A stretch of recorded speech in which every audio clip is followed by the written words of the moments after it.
তোমরা লহরে লহরে লহরে লহরে ব্রজতে আমার নিতাই ডাকিয়া লহরে লহরে লহরে বলবে নিতাই ডাকিয়া লহরে লহরে লহরে ব্রজতে নিতাই ডাকিয়া ওই না লহরে লহরে লহরে বলবে নিতাই ডাকিয়া নিতাই ডাকিয়া আয় গৌর ডাকিয়া সকলে না নিতাই ডাকিয়া গৌর ডাকিয়া নিতাই ডাকিয়া আয় গৌর ডাকিয়া আমার নিতাই ডাকিয়া গৌর ডাকিয়া নিতাই ডাকিয়া আয় গৌর ডাকিয়া আজ শান্তিপুর ডুবু ডুবু নদে ভেসে যায়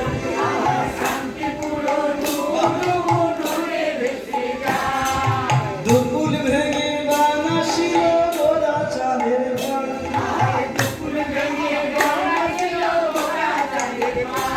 আজ নীলাই ডাকে ধ্বনি ধ্বনি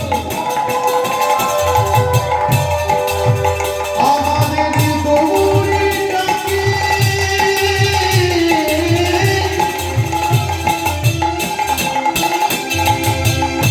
আমাদের নিতাই ডাকে আমাদের গৌর ডাকে তোরা আয় ছুটে এখানেই বাড়ি আপনার এই গ্রামে সামনে বসলেন ডাকলো কি আপনাকে এই বাড়ির লোক না নিজের ইচ্ছায় বসেছেন নিজের ইচ্ছা বাহ। বাবুরও বাড়ি এই গ্রামে আপনার নিজের ইচ্ছায় সামনে বসলেন সত্যি আচ্ছা তাহলে যতজন এখানে এসে বসেছেন সবাইকে কে ডাকলেন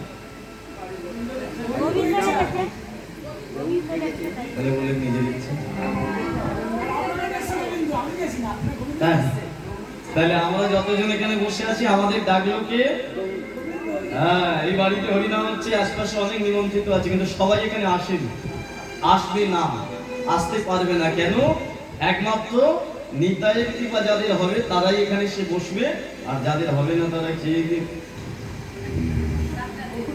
তাই তো ঘুমাচ্ছে হ্যাঁ তাহলে এই জন্মে আর হলো না তাহলে নিতাই যখন ডেকেছে সাধুগুরু বৈষ্ণবজন বিশ্বাবির্বাহ হইতে বাড়ির মধ্যে একটু আরেকবার নরোত্তম দাস ঠাকুরকে গিয়ে তারপরে লীলা শুনবে একটু নরোত্তম দাস ঠাকুরের আরেকটু বর্ণনা কি গাইবো তালটা একই থাকবে খালি উচ্চ কণ্ঠে জোরে জোরে গাইবেন কি গাইবেন হরি হরায় নম কৃষ্ণ যাদবায় নম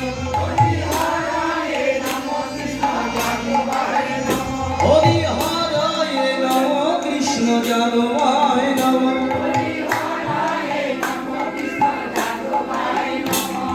যাদবায় মাধবায় কেশবায় নম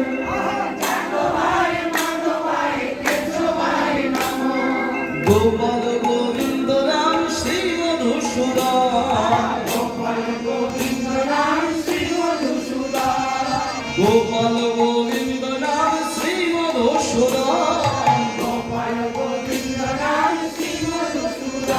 আমার গিরিধারী গোপীনাথ মদন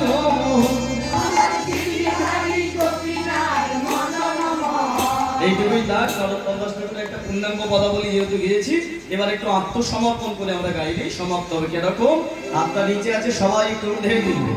দুই বাহু ঢেকে দিলে আত্মসমর্পণ করবে একদম নয় যে কি গাইবেন হরে কৃষ্ণ কৃষ্ণ